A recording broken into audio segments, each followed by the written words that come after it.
Yeah, well, look, we have had a string of stories really in recent months about Tinder, the dating app, killing off romance, even affecting people's mental health and putting the users of the app in risk, at real danger. But Tinder and the dating apps that are like them, they're more popular now than ever before.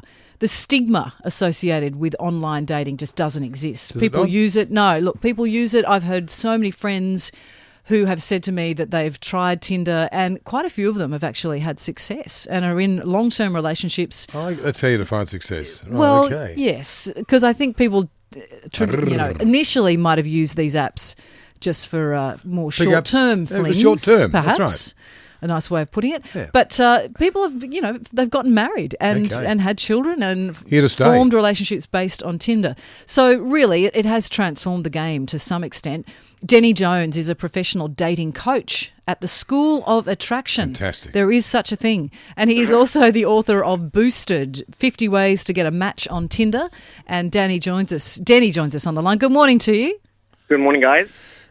Professional dating coach, man, first question. How does it work? What do you do?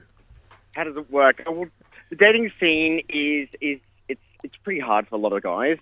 We specifically work with men. Right. And we pretty much just try and get their confidence up to a good level through dating and, approaching women. We need a lot of help, some of us, eh? Yeah, I think so. What do you run through scenarios, do you? Yeah. We do theory and a lot of practical. So I'm usually out with the guys every weekend, whether it be during the day, like night time, and we pretty much like a cold call. We just go up to them and speak to them and try and at least get a number from these girls. So Wow. Yeah. So you're out there coaching them in real life. That is in real life, pretty Do incredible. you have to look like Rock Hudson? No, not at all, and that's the beauty of it. I think the way in which you present yourself, confidence-wise, when you speak, and it's a whole host of things could make you come across as really attractive, and guys that just don't know it. So I think I think we undersell ourselves as men, I think. And I hope that you tell them not to use the one-liners. No liners. We actually say liners are no good, so we don't use them at all. Good, because I can tell you, ladies don't really like them that much. No, they're terrible. Yeah. Are some lines worse than others? I bet they are. Oh, of course. Some of them are just crass, you just don't want to be part of that. Yeah. So tell us about Tinder, because, going to the bars is one way of doing it. That's been the traditional way. But Tinder's taking off and so many people are using it and they're not afraid to use it, are they? That's right. It's like over 7% of Australians' population are on Tinder, and that's not even considering like some of those people are married as well. So it's a popular application. You're about to catch the train by the sound of things. So No. And why are they increasingly popular? Is it because people are seeing it being used and getting success out of it? So they're thinking, well, hey, there's no stigma, I should give it a go too. Yeah, look, it's minimum input, maximum output. You don't have to do much to set up an account. You just have to sign in through Facebook, and it's really easy to set one up. So even people who are in relationships and are just doing a little bit of window shopping to see, get a bit of a confidence boost, I think those people are also doing that, using the app that way. I'm interested, Denny, that you're working, with guys, because guys they do struggle a wee bit. Is that to say that women are much more confident?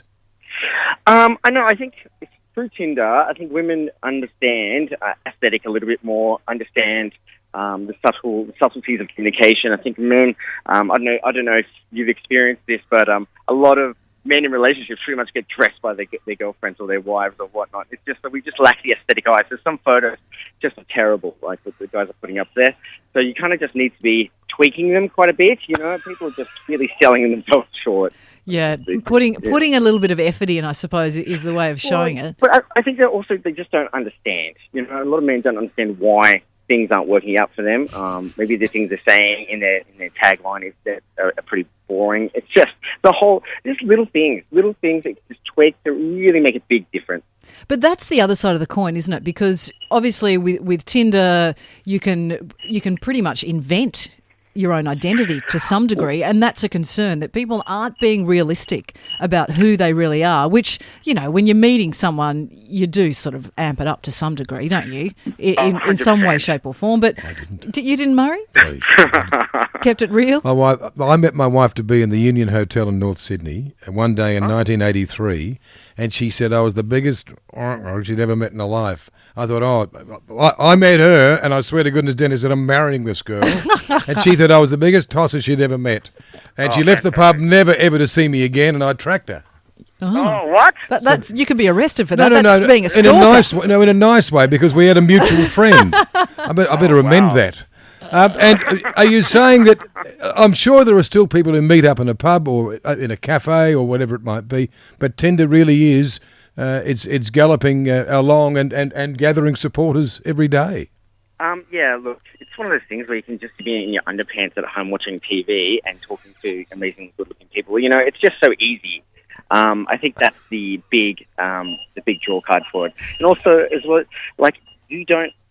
Once you get that formula right with your profile, it's fairly easy to get those dates happening. But what about the quality of the relationships, though, Denny? Because, you know, you can attract all the people that you like, that you want on Tinder.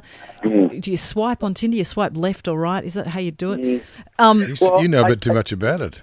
It's one of those things where when you match, you have to do a lot of vetting. I think a lot of people that don't do well on Tinder and have been on a lot of dates, it's just too easy to meet up with that person. Yeah? Like, if you have a really good gut instinct about that person and you feel like, definitely I'm going to meet up, I'm going to have a good time with this person, I can just feel it, right? That's great. Do that, yeah? But, you don't ask enough questions. I think guys and girls don't ask enough questions, the right questions, before meeting up with somebody. Yeah. Well, look, Denny, you've got a train to catch. I can hear it. We better let you go. Thank you so much for joining us this morning. Thank you so much. Cheers, guys. Fantastic. Denny Jones there. Can you believe there is a school of attraction? And he's the coach involved in hoping blokes mostly. Boosted 50 Ways to Get a Match on Tinder is the book that Denny Jones has written. But yeah, the stigma's not really there like it used to be anymore. That is for sure. I would be a dropout of that school, I'm afraid. Yeah, no good. I'm so lucky I got married when I did. Bless you,